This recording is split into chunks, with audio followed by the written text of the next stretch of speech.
Welcome to Ghost Education 101, where curiosity meets experience and the doors to the entire paranormal landscape are finally open. Hosted by Dr. Heather Leigh and Dr. Tiffany Frazier, this series is built for everyone who wants to understand the unexplained the right way. Whether you're just stepping into the unknown or you've been investigating for years, this is the place where you can sharpen your approach, deepen your understanding, and cut through the misconceptions that have overrun this field for far too long. Each episode walks you through the full spectrum of paranormal activity.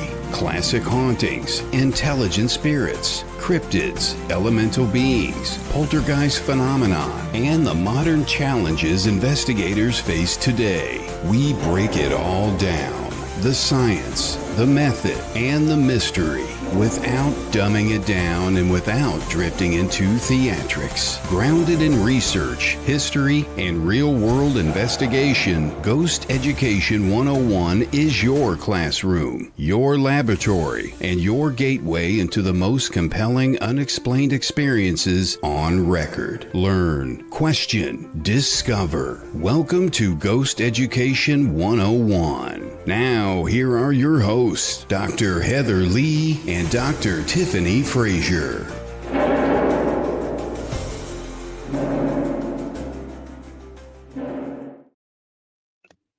Good evening, everyone, and welcome to Ghost Education 101. Hey, Tiffany, how's it going? Very good. We're warm. We have power. How about you? Same here. Oh, my God. I want to move back to Florida so bad, but I get it. You know, I was looking at the weather because we're heading to Florida soon, and it is 80 degrees in Orlando. Well, Yeah. It was 80 degrees today. I know. I miss it. I miss it, but I don't miss the Florida chaos. That's all I can say. Yeah. And those summers, I bet, too. Those summers are brutal. Weren't too bad. I mean, the humidity was bad, but I don't know. I'd rather be warm than too cold is the way I view things. True. Yep. So for those of you who are just tuning in and have not seen the last couple shows, we are doing a monthly recap. This is just kind of a little special chit chat session. Relax, no structure whatsoever. We just have a few topics that Tiffany was able to dig up today for us to talk about. And we're going to kind of just talk back and forth about these different topics. But before we get started, the main reason why I wanted to start these is just kind of recap the month. First month of the year, we did end up having to cancel one show, but we do have Kenneth Holden coming in again later in I believe I have him in March. So we'll be talking to him about psychic abilities and a few other things. But the first show of the year, absolutely loved. We had Father Sean Whittington on as a great guy. Loved chatting with him. And with him, there's no structure either. We just kind of chit chat back and forth and had a blast. Did you have any key takeaways that you had? Because that was the first time you had a chance to talk to him. He was just so insightful. I really enjoyed just listening to him. I'm one of those people too, like I like to be a fly on the wall. Mm-hmm. And I like to take everything in. So I really enjoy seeing people's different perspectives and also learning where they come from, because it's so interesting. Like, we all have this one thing in common, right? We're all somehow, something brought us to this field, and it's really cool to learn what it was for each person, because it's all so different. It's like sometimes, it's like, well, I saw a certain thing, and you'll have somebody else who saw maybe something similar or the same, but underneath it, there's different reasons for every single person. And so it's just so cool how, like, we're all so different, but we still have this passion for the paranormals. I really enjoy it. Right. Yeah. And it was funny too, because the first time I ever met him was, years ago in Vegas. I reached out to him because quick Google search, I needed to find a local priest just to kind of run ideas on a case off of him, because even though I have a Catholic upbringing, I'm not an active practitioner now. So I kind of was lacking some skills that I needed to help this client. And he helped me from start to finish. And he has become my go-to person that I need to. I always joke that I have an exorcist on speed dial if I ever need him. So I'm good to go. Yeah. Because my son's like the other day, he's like, but what if you get possessed or what if something happens? I'm like, oh, I got an exorcist on speed dial. We're good. I love it. That's awesome. So we're always joking. But the one thing that always cracked me up about him is every time we talk, especially when he has me on his shows, he talks about my background a little bit because, he doesn't have all the background, the paganism and all of that stuff. And at the end of every conversation, he's like, I might not agree with you, Heather, but I love you. Yeah. He's so down to earth. I love that. Yeah. I love that. I love coming or meeting people who they're very passionate about who they are. They know who they are. There's no wavering in them, but at the same time, there's that mutual respect. And I wish so many more people in the world had that. And so I really enjoy when I come into contact with people who can just, hey, that's you. And that's awesome. And this is me. And we can still be friends, So. Yep. And that's what I love about him. And then one thing that didn't get brought up on the show, so next time he's on, we do have to make sure that we bring it up, is when he was younger, he used to be a dancer. Oh, wow. And he danced at a premiere of Ghostbusters. Oh, my goodness. Yeah. Oh, I have to hear about that. I always tease him that one of these days I'm going to get Dan Aykroyd on and not tell him. And he's like, oh my God, that would be so great. So that would be amazing. But I figured he's a great kickoff to the year. We may have him on again next year, but I think he would be a great one to kick off next year again when we're ready to start our new season. For sure. Yeah. So moving forward, last week, another amazing guest. I mean, all of our guests are amazing. I can't say enough of everybody we had, but oh my goodness, I've been wanting to get the team from Haunted Discoveries on the show, even if it was just one. Glad to have Kevin on, but absolutely loved it. It was great talking to him about what happened with Haunted Discoveries Family Spirits and when to expect that coming out. What were your thoughts on last week? Last week was, and again, I was so happy to come in to contact with somebody who, he's in TV, he's in production, and he has, his main goal is to put something on air that people are going to gravitate to. It has to interest them. And like I told them on the show, they have a knack and they have a talent for doing it in a way that is so respectful to the people who have had these experiences, and they're not sensationalizing any of it. And that is really special. Yep. And I think, we've known each other for a couple of years now, so we're both on the same page. We need so much more of that. We need people to admit that, sometimes things should be cut out because there's just nothing to see. It's okay to admit that you go to a place and you caught nothing. It doesn't mean nothing is there. It just means no one was talking to you that night or that day. And that's okay. I was watching a show earlier just because I had it on for background noise, and I'm sitting there and I'm like doing some other things, and I look up every now and then. I'm like, how can these people go to every single location and something happens? Someone screaming, cameras panning back and forth, that just doesn't happen. And it's so refreshing to see just the down to earth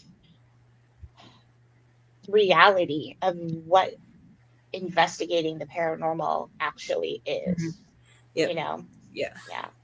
And I always find it interesting because my family, we've been with motion picture video for several years, filmed with them countless hours. I think we only have 2 incidents where we actually had evidence come to light while filming. And that was, a full day in Goldfield, a full day in El Dorado, and just 2 both together less than a minute time. And it just amazes me, like you said, how so many are getting as much as they are. So either A, they're spending a lot more time at these places than they're letting people know, or B, what are they doing behind the scenes to make it look like they're getting off with this activity? And the one thing I'm inclined to go with the latter there. Right. Yeah. And the one thing I liked about Kevin and their way of filming is, because like I said, we film with the documentary crew. They're great. We love them to death. We're going to be filming with them again soon. I filmed with Ghost Adventures, and there's a big difference even in how they handle the people Yeah. and their stories. They're very compassionate, and they want to share people's stories, not so much the evidence, which is what I really liked about them as well. Hmm. And do you think that just because you have done some filming, do you think it has something to do with like obviously Kevin and his team, they're not in it for profit. No, I think that's part of it. Yeah. Yeah. Yep. Yeah. Yeah. Because even when They're doing Brandon, it themselves, you know? right. Yeah, even when Brandon and Mustafa were on Ghost Hunters for a while there, and that relaunch in the middle, you could tell that they were genuinely in it, not for the sensationalism, and more or less to get answers just by the equipment that they, Brandon would create equipment and just how they investigate. You can tell. Yeah. Yeah. Mm-hmm. Yeah. And I mean, I say this all the time. The other person who is very sensationalized on TV, he is definitely not like that. At least when I've talked to him off camera, Hmm. he's far different person than what he is on TV. So Yeah.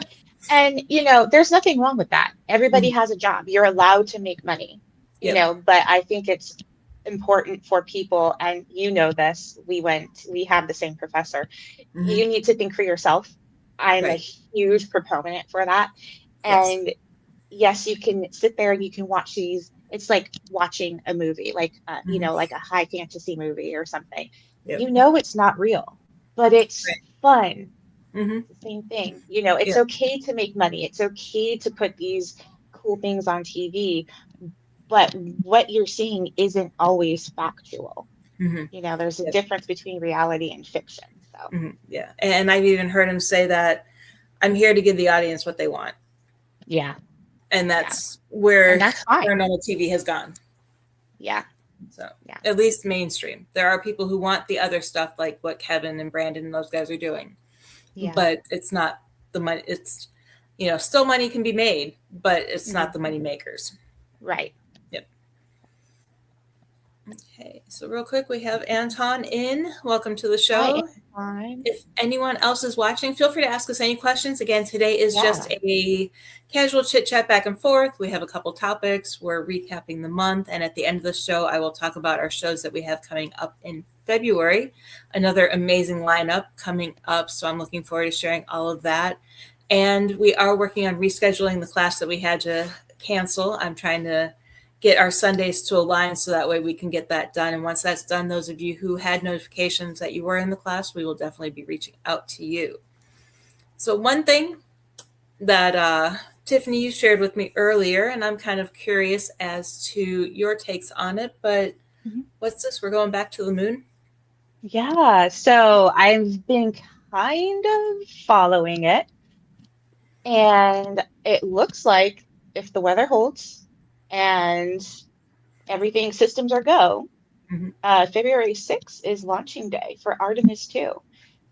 We're sending 4 astronauts. I don't know their names off the top of my head, but 4 astronauts are going to fly to, they're going to swing around the dark side of the moon, and they're going to fly back home. And while they are out there, they're going to be doing some visual observations of, I believe it's the south pole, the southern pole of the moon. And they're going there to they're trying to pave the way for deep space exploration, as well as long-term stays on the moon, the lunar surface. It sounds like there are plans to maybe take some kind of international space station to the moon. So that's really exciting. And it's so interesting because, when you kind of sit back and you think about it, yeah, we haven't been to the moon in 50 years, but we went. And I know there's conspiracies out there and everything, but we're not going there. We went to the moon. Okay, we're just going with that right now. But it's been about 50 years, and we're going back. And I think about, how vast space is, and how old it is. And, I have I'm with the theorists that say there's absolutely no way that we're it. It's it's just not possible, Mm-hmm. mathematically it's not possible. And so if we can do it, if we can get to our own moon, why can't other living beings do the same thing or go further? Mm-hmm. Yep. And so that is just super exciting. I am so happy that not only because I mean, I grew up in the 80s and the 90s, Mm-hmm. um, early 80s baby. So, I grew up with NASA, but I also saw it kind of fizzle out. Mm-hmm. And my daughter, she has only witnessed the probes being Okay. launched to Mars, and also just up to the International Space Station. And so it is so cool that I get to witness that, and so do my kids. Like, Right. that's just the Yep. coolest thing, Mhm. So Yep. yeah, we're excited in this house for it. What do you guys think about it? Well, we haven't talked much about it just because it's been crazy here and everything going on. But oh my goodness, I remember in Florida, we weren't far from Kennedy Space Center. Mhm. So even from where we lived, you really couldn't see the launch, but you could see the trails behind it after Mm. it takes off in the sky.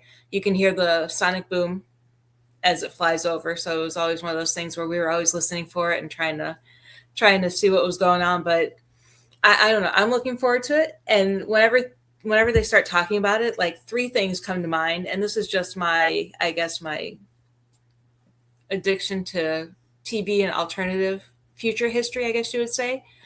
But Transformers. Yeah, When they fly around the backside of the moon, are they actually going to see, you know, maybe another planet's space camp or right. base, Yeah, watching? Who yeah, knows what's on the other side that we never see? It yeah. brings up Steve Carell's Space Force on Mm, Netflix. yeah, Where, and when we're talking about, setting up an international space station there, it reminds me of like when we were fighting with China and they were yeah, rolling over the American flag and they're teaching them how to fight, and all they needed was duct tape to protect them. So yeah, it's kind of like, I always go to the humorous side of things and kind of see yeah. what's going on. But, if half the stuff in Orville, that's one of my favorite TV shows, if half the stuff in Mhm. Orville are true, could you imagine what life would be like in the future if any of that comes I about? need to watch it. I've never seen it, but I'm gonna watch it. I'm gonna put It's it on my list. it's it wasn't a spoof. He actually made it as a serious honor to replicate Okay. Star Trek. Oh, okay. Yeah, but it is more comedic than Star Trek is. Got it. Okay. So, And I but he did. love Star Trek. Mhm. Yeah. I grew up watching The Next Generation, so I am Yep. all about Star Trek. Actually, we just started watching from the very first pilot episode. That was, gosh, what Mhm. was it, 67 Yeah. ish? Yep. Like the very first pilot. Mhm. We actually watched it a couple weeks ago. I was like, Yeah. let's watch Star Trek, but let's go to the very beginning. And my husband Mhm. was like, really? I go, yeah. Yeah. Have you seen Starfleet Academy yet? I might have caught episodes Okay, I haven't because seen I'm it sure yet, my but I'm husband's had it curious. on. Mhm. Yeah. Yeah. Yeah, that's one thing that I'm curious. But yeah, who knows what's going to happen? Who knows if we're going to catch alien life forms or you never know what can happen.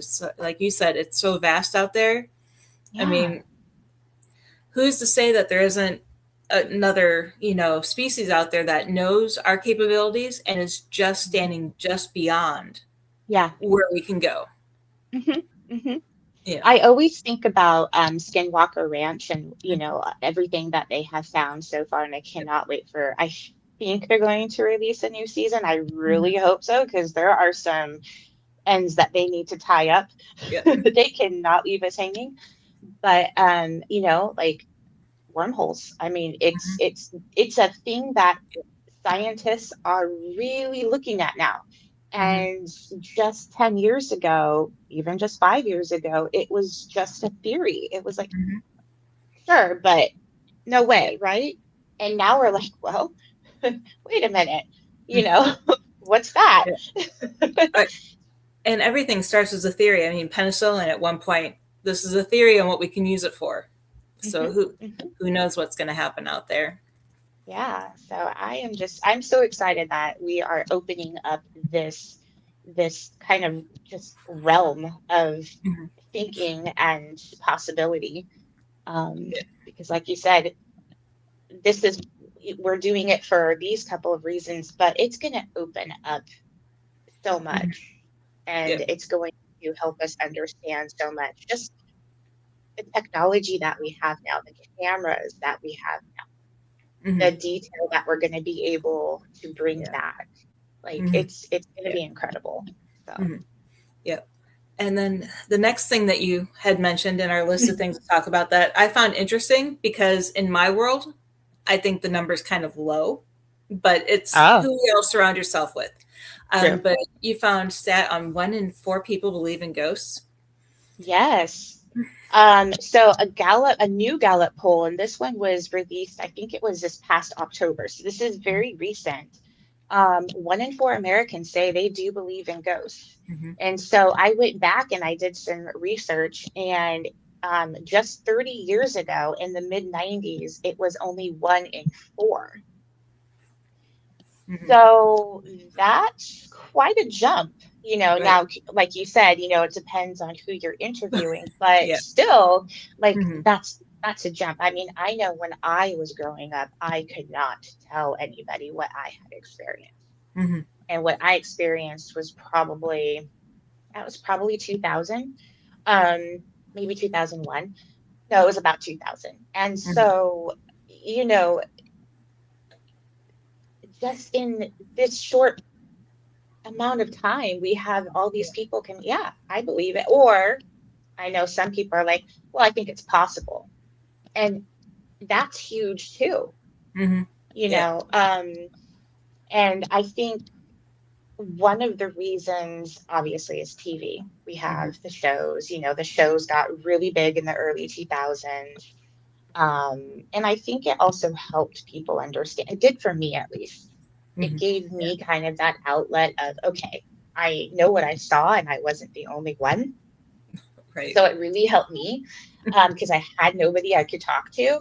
But also, we have social media now, Mm-hmm. and it could be a good and a bad thing because social media, again, is that place where you can go into a group or, a chat or, respond to a post and say, yeah, I experienced this.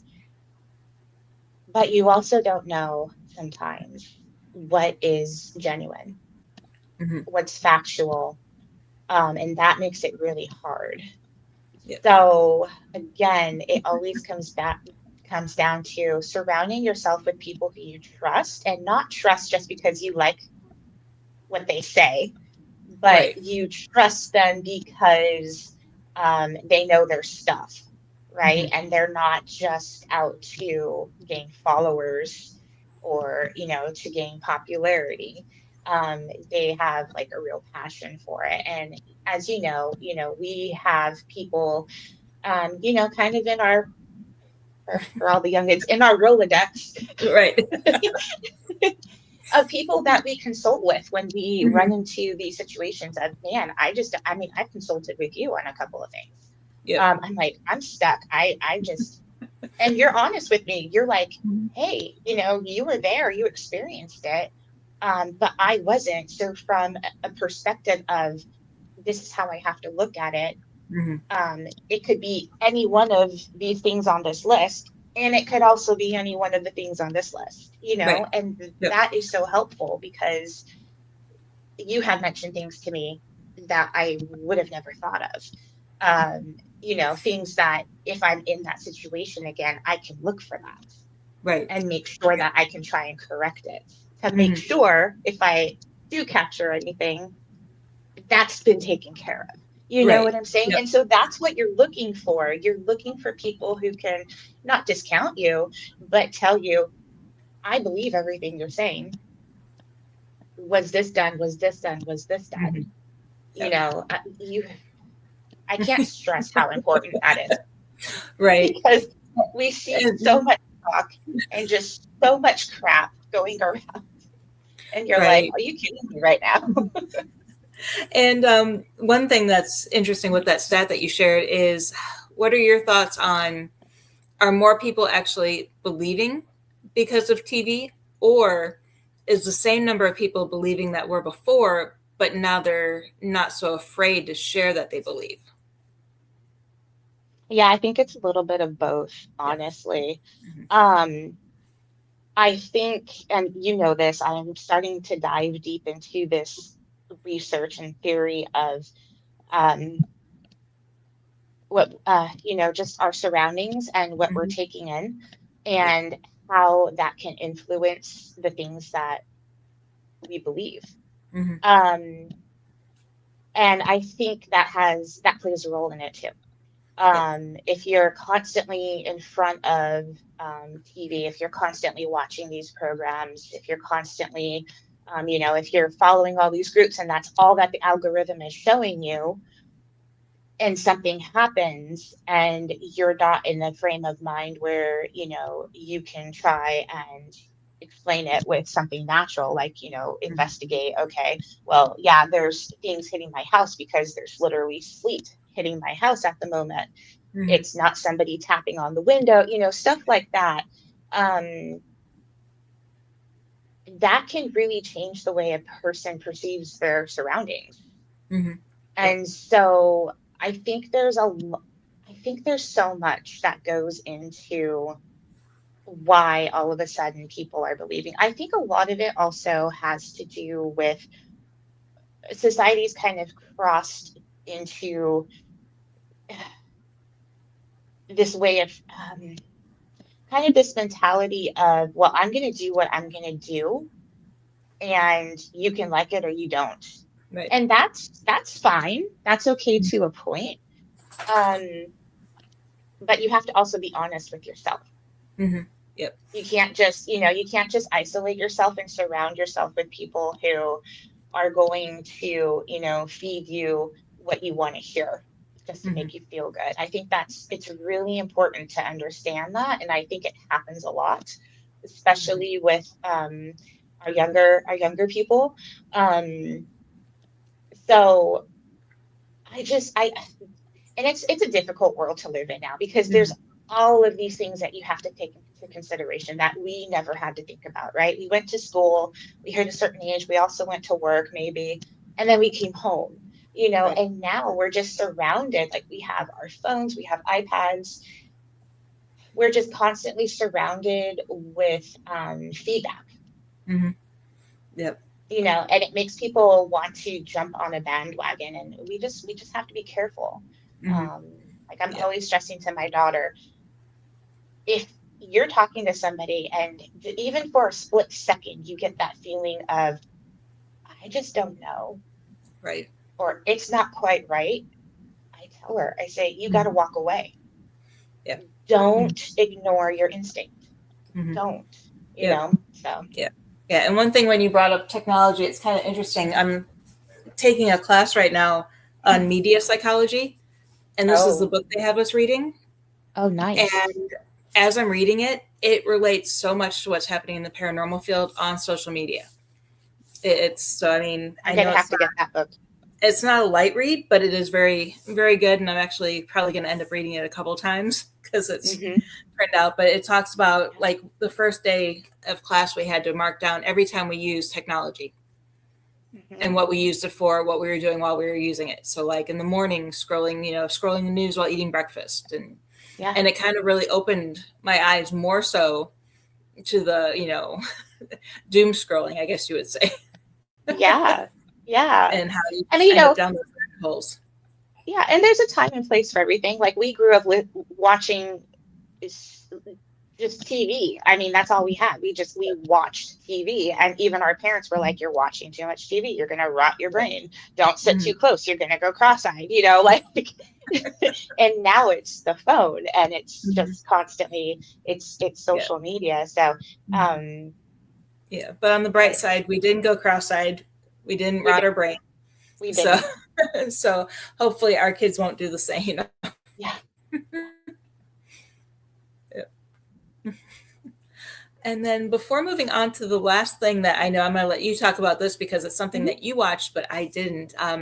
The one thing I found when I was researching my Las Vegas book that I found was very interesting, and I have this stat in there as well, is Reader's Digest did a study, and they estimate for every 200 people you meet, whether it's walking on the street or, like in my instance, I reference walking down the Vegas Strip, at least 2 are spirits of some type. Really? What are your thoughts on that statistic? Oh, wow. Well, I mean, first of all, we're all psychic then. Mm-hmm. Well, some believe If we we are. can, if we can see it and see them. Well, I mean, I've always believed, like, and I explain this to people even when I talk to people who contact our paranormal group. I explain to them there are spirits on the street. They're out there. They're everywhere. You know, sometimes they cross into your home, and that's not okay. That's trespassing. You got to tell them to get out. Right. But they're out there. You know, so to me, it makes sense.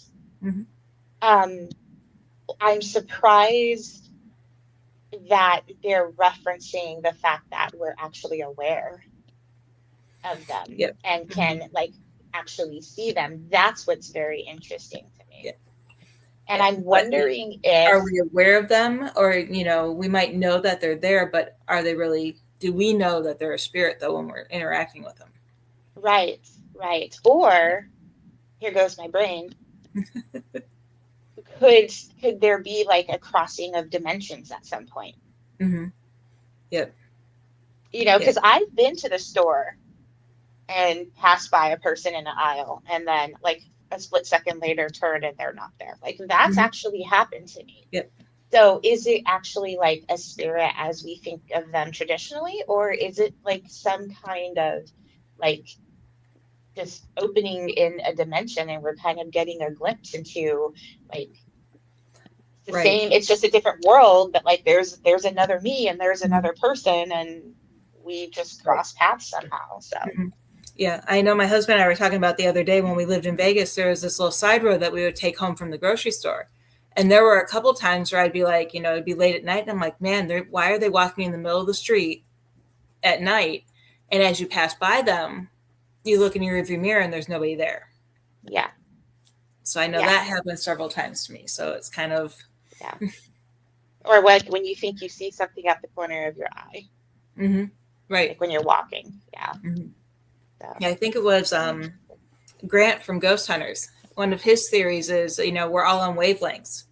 And when we see something or a spirit, is it because both our wavelengths are at the same frequency just for that split second? So, yeah. Super cool. I hadn't heard that one before, but that's really interesting. Okay. So now here's something that we don't talk about often, but are actually, it's kind of ironic that you brought this one up to my attention because our next 2 guests specialize in Bigfoot and cryptids. Nice. Over the 2 weeks. But you saw a documentary over the holidays. Do share. I did. So on Discovery, there is a documentary called Bigfoot Took Her. And my husband and I watched it because it took place in the Bay Area, and we're both from the Bay Area. And so I'm watching this documentary, and little bits and pieces, even though it happened when I was very, very young, growing up, this story was still talked about. So I was remembering like little tiny bits and pieces that I would hear on the news and stuff like that. So it's about, her name was Teresa Beer, and she was 16 years old when she disappeared. And obviously a full-on investigation was done. Very soon after her disappearance, there was a rumor that was started that it was Bigfoot that took her because he went up into the mountains with a guy. He was really into Bigfoot and he was hunting Bigfoot, and he claimed he took a bunch of people up to this one spot. And he claimed that he'd seen Bigfoot and that's where Bigfoot lived and everything. And watching it was so bizarre because the amount of people who jumped on this bandwagon of Bigfoot so soon after her disappearance is mind-boggling. And it was Jessica Sabbath, and then an LAPD veteran, and I believe, Robert Collier, and he's basically the investigator, like the private type investigator on this case. And it was very evident at the end of the series, and I think it was a 4 or 6 episode series. By the end of it, it was very clear that it was most likely a family member. And I don't want to give away too much because I really do want people to go and watch it. It was really well done. But just like seeing the evidence that they brought back to light because it had been buried for so long. I mean, she disappeared in, when was it? It was 1987 when she disappeared. And so just like bringing the evidence back and interviewing family members and talking to all these people, you're like, why? Like, how could a community just jump on board? Oh yeah, it was Bigfoot. Mm-hmm. Like it was so, like I said, it was just so bizarre. So again, this also falls into kind of my interest lately of, the things that we're fed, from society, that we read, that we hear, that we're taught, even things that for whatever reason we take an interest in, how that shapes our reality. How that can cause a whole community, not an entire community, but a good majority of them, to kind of throw up their hands and say, well, it was Bigfoot. It's really, I mean, it's bizarre, but it's also just so interesting to the point where I'm like, do I need to go back to school and go into parapsychology as well, just to try and understand this? Because there's just so much going on. So I thought that was just it was a really well done and very insightful documentary, and you should totally go and watch it. It is on, I believe it was Discovery. I'm definitely going to check it out because I think that's going to be something that I would love to bring up to our next 2 guests that we have coming up next month. Perfect. Because I'd be interested to see their take on it. So anything else? I know we got through that a little bit quicker than I thought we would, but I think that's all I got. Yeah. I mean, today's show, it could last 30 minutes. It could last 3 hours. Who knows? When we do these Sunday shows, they're just like they were today. We're going to have a couple topics. We'll chit chat back and forth. Thank you, Anton, for all of your comments in the. Thank you. Yep. Appreciate you. Love technology. Yep. And I have a few ideas on what I want to discuss next month. But if you guys want us to talk about anything, feel free to send it our way. You can do it on the Ghost Education 101 page. But before we go, I do want to talk about our upcoming guests, because next month, just looking at it, February and March. Just when you think you can't get any better, holy crap. I cannot believe what I've put together so far for everything. Of course, Wednesday, we have Bobby Resnick Calkins. He is going to talk about his solo adventures that he does, as well as a lot of Bigfoot research that he has been doing. And then Barnaby Jones from CAPS. He does a lot of cryptid work. And that one, unfortunately, Tiffany is going to be sitting by the pool in Florida. So I will be taking that one alone. So send photos while you're down there. It's supposed to be chilly in Florida. So, I don't think I'll be sitting by the pool. But, I'll be running around with the kids, that's for sure. It may be 70 or 80 and you're going to have a lot of people by the pool, but I'm sorry, when you're from the South, it needed to be 90 or higher before I went to the pool. Yes. And then after that, on February 11th, this one I've been looking forward to. We've had them on the show before, but we're going to have CPRI, and they're going to talk about science and the paranormal. We're going to have a huge roundtable with that. I believe there's 4 or 6 of them joining us this time around. Awesome. And then the following week, from CPRI, Robert Bradley. He used to be one of our original Ghost Education 101 educators and a repeat special guest. He has a presentation on paranormal physics that we're going to be talking about. And of course, on the 22nd, we have our Sunday recap and chit chat. You never know what we might talk about. And on the 25th, David Oman. He's from the Omen House. I have his book somewhere. I got to find it. But he has written a book about his home, who is just 2 doors down from the Manson murders of Sharon Tate. And he has seen her. I know her birthday was just a few days ago, and he just went live again and had some interesting experience happen in his home. I had him on another show that I hosted, and while I was interviewing him, he had a knickknack behind him on a shelf that just took off flying. So there's always something happening in that home, which is kind of interesting to see. And then I don't really want to move into March, but I kind of can't help but share some of the information. We do have an amazing panel discussion March 4th on psychics, mediums, and spiritualists. Our special guests, we have panelists. I have Timothy Shaw, Amy Major, Jay Grasso-Wozniak, Dana Strichter, Kenneth Holden, and Rick Wade will be joining us. And then on the 11th, Joe Frankie is going to be joining us. Him and I have a presentation that we've done at conventions and conferences called To Ouija or Not to Ouija. And this is where each one of us takes a viewpoint on, I'm pro Ouija board, he's anti Ouija board. But guys, if you have a convention coming up that you want Joe and I there, he has told me that if we can book another convention and do this presentation, that he is willing to use a Ouija board just to try it. So, okay. So we got to find a convention for him and I to go to. And then rounding off March, we have JD Hill, Kenneth Holden is returning. And then, of course, our Sunday recap with the Rise of Spiritualism. And this is no April Fool's joke, but Ghost of Key West event happening in April of next year. We have everybody who is attending that event, including Dustin Perry. Oh my goodness, I'm like drawing a blank on him, but David Sloan.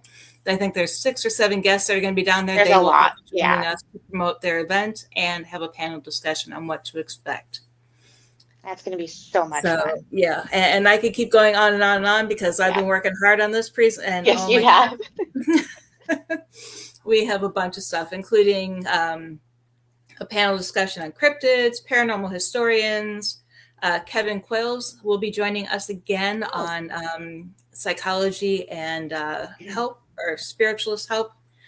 Rick Wade will be joining us for a one-on-one conversation. And that is as far as I've gotten, but some other potential guests right up. Oh, Lloyd Arbach is joining us. I need to put him on the calendar. Okay.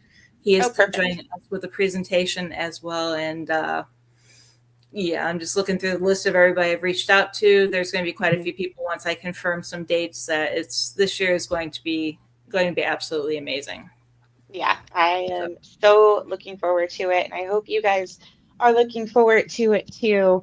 Heather and I are working really hard behind the scenes with some secret projects. We can't let you guys in on it just yet, but as we get closer to their completions, we are definitely going to let you guys know. So. Yeah. We're coming out of like the sickness season right now. So a lot of things were on hold, but we're getting through. So and it's one of those, I hate scheduling back to back and I hate to have to cancel on people, but I want to make sure everybody knows that I am filling our calendar packed. We do, of course, take from Thanksgiving to the New Year off to kind of recoup and regenerate and spend time with family. But if at any time we do have to cancel a guest, even if we have to come bring them on Sunday with us, we will make sure we get them on the show. I know I am still working on, why am I drawing a blank? He did our intro. Oh my goodness. Todd Bates. Yes, thank you. I was drawing a blank too. I'm like, oh my gosh, who was? I'm still working, but he is no longer using Facebook. So reaching out to him is kind of a little bit more challenging, but we are working on getting him back on. So have no fear. If we do have to cancel, it's for a good reason why we're canceling. But we will make sure we get the guests on board. But hopefully we are through sickness. We made it through the ice storm, so we're doing good. Yeah. So we will be on the bright side. No hurricanes this year. Oh, no. That's got to be a weight off your shoulders. You don't have to deal with that anymore because that's such a long duration of time every year. So and we had to cancel quite a few shows because I was getting hit at the time of the storm. So But okay. We will be back on Wednesday with Bobby Resnick Hawkins. Yep, I'm looking forward. I love Bobby. Great guy. Right. The things he talks about are so unique and interesting, and his experiences on the reservation that they've had with Bigfoot and how the Native American tribes approach the subject differently. He's a wealth of knowledge from that aspect of it. And then, of course, Barnaby Jones. I know Bobby was a part of CAPS. He no longer is. He's gone on solo. But having both of those guys back to back is going to bring us a lot of information. And I also believe Barnaby is working on their his paranormal convention that he hosts every year up in Wisconsin, I think it is. Okay. So we'll be talking about that. So make sure you guys, there we go. Make sure you guys check us out at Ghost Education 101 for a list of all of our shows. Hopefully over the next couple of weeks, I'll be getting everything uploaded so you can see what we have planned. And then also catch the replays on YouTube. They are listed under our live tab, but I'm also going to be going back in and re-uploading all the videos under our regular tab so you guys can catch it there as well. Okay. Anything else before we head out? That's all I've got. I'm crossing my fingers. We both keep our electricity through the night because I know it's very cold where you are and the temperature is dropping fast where I am. So yeah, I know we're supposed to be, our wind chill is 0, and right now it's 21 and it's supposed to drop down to 13 tonight.